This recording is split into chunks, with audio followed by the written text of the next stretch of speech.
Hmm. Okay, welcome guys once again to Med Corner. So we are continuing our immunology videos. Now today our topic is about immunoglobulins, also called as immunoglobulins, also called as antibodies.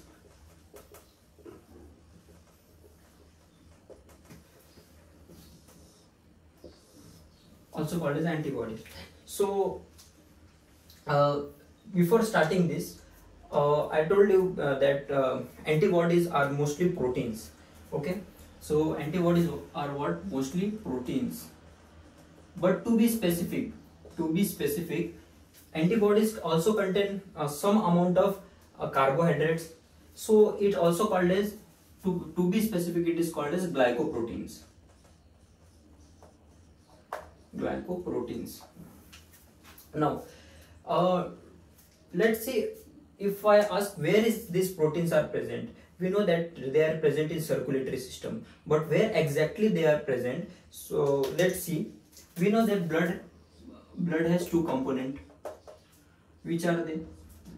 One is cell and other are plasma. Okay, this plasma has many components like plasma proteins. To be specific, these antibodies, or which we call as immunoglobulins, are mostly present in this protein, plasma protein. But where in these proteins, many proteins are present. So where, in which part of this protein, specifically which part? Let's see that also. If we have a filter paper here, okay, we have filter paper here, and if we put these proteins here on this filter paper, what will happen? And if I ask you what charges are present on protein, whether it is positive or negative, so it's negative. Always remember, proteins have negative charge. Okay, if I put this protein here and I put charge here from positive and this side negative, where it will move? It will start moving from negative towards positive because it has negative charge. Okay, so what will happen? These proteins which start to scatter, it start to scatter from here. It will start moving towards the positive charge. Okay, so suppose here one protein get accumulate here, and here. Now actually, how this protein moves is based on two things. One is high negativity. If the protein is more negatively charged, it will move fastly as compared to other.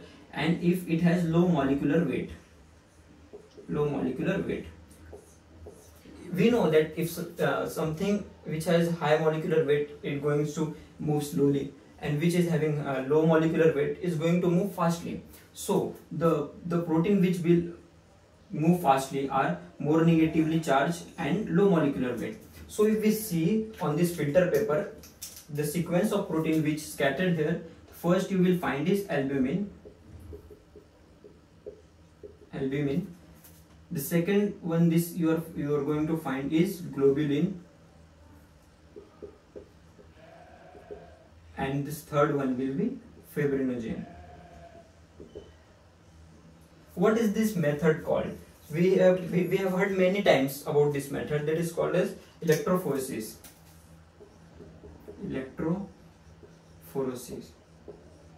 Okay, so this is, but exactly I told you that in blood components, in plasma protein, these immunoglobulins are present, right? But where in the plasma protein exactly? So it's in the globulin. Globulin part, remember. But one more thing we need to remember in this is, if we go more deeply somewhat, in globulins also consist of three parts: alpha globulin, beta globulin, and gamma globulin. So these antibodies which we are talking about, or immunoglobulins, are mostly present in this gamma globulin chain. This thing we need to understand. To be more specific, as a good doctor, we should understand that antibodies or immunoglobulins are present in gamma globulins of plasma protein. Okay. Now let's move to the structure of these antibodies.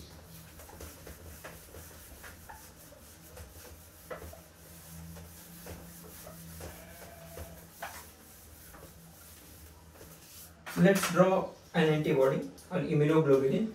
Okay, one more thing. I told that these antibodies are present in globulin part of gamma globulin, so it is also called as gamma globulin. Gamma globulin. Okay. So three names we have got: gamma globulin, also known as immunoglobulins, also known as antibodies. Now let's see the structure. First of all, antibodies or immunoglobulins are tetrapeptide. That means they have four peptide ring. Okay, four peptide chain. Sorry, and they have two heavy chains and two light chains.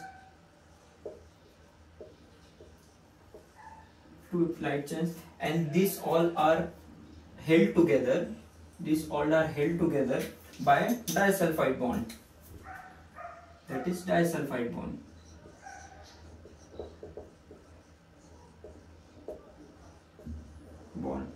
Okay. So we are going to see this in our structure. Suppose, and it's Y-shaped structure. Okay, remember it. If I draw.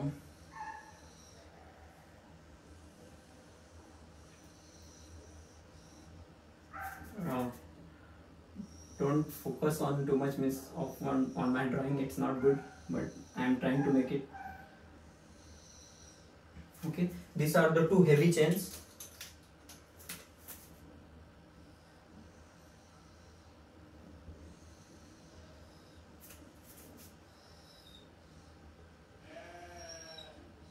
And these are two light chains. We have two heavy chain and two light chain. I call they are tetrapeptide. Okay. So tetrapeptide means four peptide chain. Okay, this is second, this is third, and this is fourth. So we have got four tetrapeptide chain.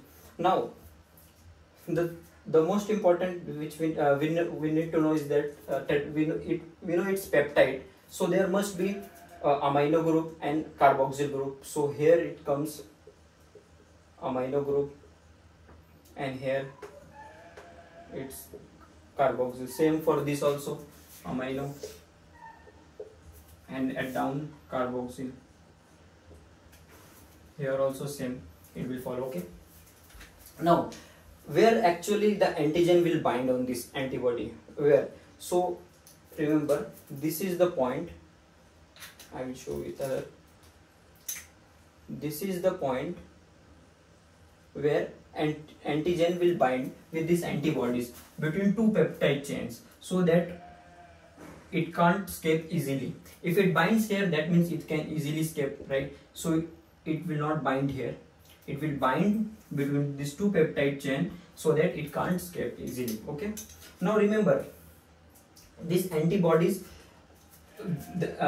specific antigen binds to specific antibodies. It's not the one antibody that binds to all antigen. That means if suppose this is the two type of antigen, one is circle and one is star. If this antibody is specific for this round antigen, only this round antigen can bind to this. It will not bind to this circle antigen. Okay, star antigen. There is a specificity for this. Okay. Specific antigen will bind to specific antibodies.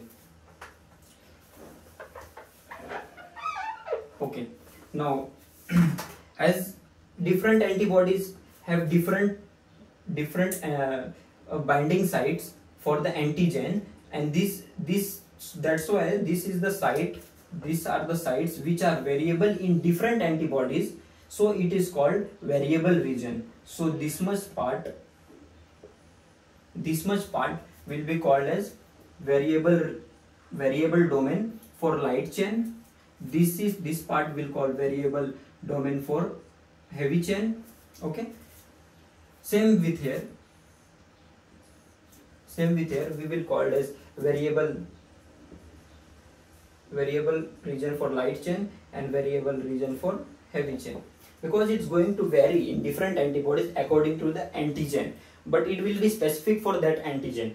Now if we see other remaining parts, so this is called constant for light chain, this is called also constant for light chain, and there is only one constant in light chain, but in heavy chain there are constant region 1, constant 2 and constant 3. So on heavy chain there are 3, in some there is 4 constant region, that also I will tell in which one. If we see immunoglobulins are classified into 5 classes. Let's we see it's according to, like we can easily remember according to GAME, GAMED. Which are they? So IgG, IgA, IgM, IgE and IgD. So I told you there are 3 constant domains of heavy chain, but exception is exception you can remember by this IgM, M and E has 4 constant domain. Instead of 3 they have 4 constant domains. So from CH1 to CH4 they have 4 constant domain. This is the exception. Now this part, as it's binding to the antigen, it's called as, this region is called as upper side is FAB, fragment of antigen binding, and this down portion, the lower portion is called FC portion, that is a fragment of, it's actually originally from crystallization. Why crystallization? Because some researchers have actually used 2 type of enzymes, that is papain and pepsinogen. Pepsin. These are 2 proteolytic enzymes. Actually they use this, researchers use these 2 type of enzyme to break these antibodies. So what they got when they used papain, this antibody, if I draw simply here like this in simple, these antibodies got breakdown at the 3 point, one here and one here. So what is the result by using papain? We got a single antibody is got fragmented into 3 parts. 2 this part upside, this much, and 1 this much. This is the part, this which is FC portion, okay, and 2 FAB portion by using papain. This is enzyme. So and this, why it's called crystallization? Because this part got crystallized when they use this enzyme, and it get segmented down all, and it got crystallized. That's why this part is called crystallization. And when they use pepsin, the same thing happens, but the difference is instead of breaking at 3 points, it got break into only 2 points. Like pepsin, instead of breaking at this point, it got break only in FC portion. So what happened? One portion which we got is this one, and another portion which we got is this one. So only this enzyme they used for this reaction. So it got crystallized. That's why the original name was FC portion, crystallization. Also we can remember by some points regarding to this FC is carboxyl end is present at the end. First C because FC because it's crystalline. Second, carboxyl end is present. That's why we can remember by it as end of, so FC portion. Also one more thing, remember this FC portion is the part which activates complement system. Basically, if we see this CH2 portion, complement, this CH2 domain, which is this activates mostly complement system. So we can also remember by one more C. And one more we can see is whenever some antibody like IgG which crosses placenta, they uses this Fc portion as a domain to cross the placenta, So it can be remembered by like 4 C's. Fc crystalline, because it's crystalline, that's why originally name came. It has carboxyl end. It also activates this portion, Fc portion, for complement system activation, that's why. And also it crosses placenta with the help of this Fc portion. It will going to bind the placenta, and it's going to help in cross this placenta. So these 4 C's can be used like this. Now if we see, this was if we see what are the forces or what are bonds which are binding this antigen to these antibodies, our first one, just to remember, is the electrostatic force.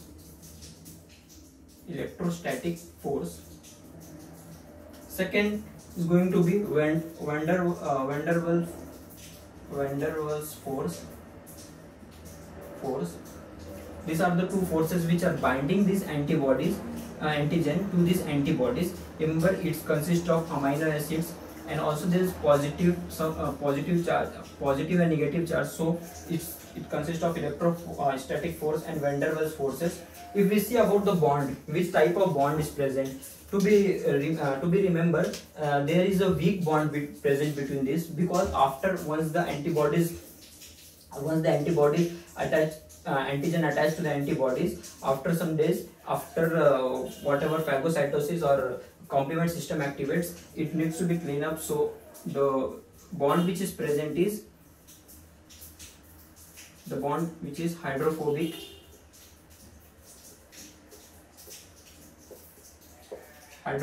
Bond is present between them, so it can be easily cleaned up. Now coming to the